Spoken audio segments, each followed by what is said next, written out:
আমি মুসলমানকে আপিল করছি যে আপনারা প্লিজ গায়ে কুরবানি ছেড়ে দিন। ভারতের কলকাতার ঐতিহাসিক নাখোদা মসজিদের ইমাম রাজ্যের মুসলিমদের গরু কুরবানি না দেওয়ার আহ্বান জানিয়েছেন। শুধু তাই নয়, আর কখনো গরুর মাংস না খেতে বলেছেন তিনি। ভারতের মুসলিমদের জন্য এখন সবচেয়ে কঠিন প্রশ্ন হলো আসন্ন ঈদুল আজহায় তারা পশু কুরবানি করতে পারবেন কিনা। পশ্চিমবঙ্গে যখন মুসলিমদের নিয়ে চলছে বিভিন্ন নিষেধাজ্ঞা, ঠিক সেই সময় মাওলানা মোহাম্মদ শফিক কাশেমি নামে এই ইমাম বলেন, মুসলিমদের কুরবানির জন্য বিকল্প হিসেবে ছাগল রয়েছে, তাই সবাই যেন ছাগল দিয়েই কুরবানি করেন। তিনি বলেন, দয়া করে গরু কুরবানি করবেন না, কখনো আর গরুর মাংসও খাবেন না। ব্যাপারটা হচ্ছে, যদি আপনারা গায়ে কুরবানি ছেড়ে দেবেন, গায়ে মাংস ছেড়ে দেবেন, তো সব থেকে বেশি নোকসান হবে, প্রবলেম হবে আমাদের হিন্দু ভাইদের। যে আমাদের হিন্দু ভাই ঘোষ বিরাদরি যা আছে, যাকে যাদব বলা যায় হিন্দিতে, উনি তো গায়ে পালন করেন।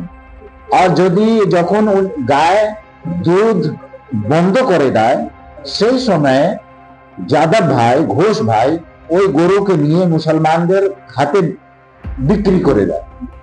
আর যে গরু কিমত 25,000, 15,000, 20,000 হতো, সেই গরুকে বকরির সময় 75,000, 80,000, 1 লাখ টাকা দিয়ে মুসলমান খরিদ করে।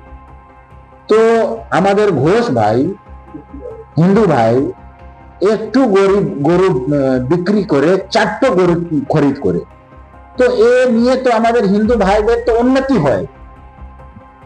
যদি সরকার ব্যান করে দেবে তো মুসলমানদের কোনো ক্ষতি হবে না, এই সব ক্ষতি আমাদের হিন্দু ভাইদের হবে। গত সপ্তাহে পশ্চিমবঙ্গের হিন্দুত্ববাদী বিজেপি সরকার একটি নির্দেশনা জারি করে। এতে বলা হয়, এখন থেকে অনুমতি ছাড়া রাজ্যের কোথাও গরু ও মহিষ জবাই করা যাবে না। এর মধ্যে কার্যত গরুর মাংসের ওপর নিষেধাজ্ঞা দেওয়া হয়। তারপর শুরু হয় হিন্দু গরু ব্যবসায়ীদের হাহুতাশ। মুসলিমরা গরু ব্যবসায়ীদের বয়কট করলে সেদেশের ব্যবসায়ীরা সরকার ব্যবস্থা নিয়ে প্রশ্ন তোলেন। তারা বলেন, মুসলিমরা যদি গরু না কেনে তাহলে আমরা খাবো কিভাবে, চলবো কিভাবে, সংসার চালাবো কিভাবে। ব্যবসায়ীদের কান্নায় ভেঙে পড়তে দেখা যায়। তার রেশ ধরেই দেশটিতে শুরু হয় অস্থিতিশীলতা। Nafisa Nuwal, Times today.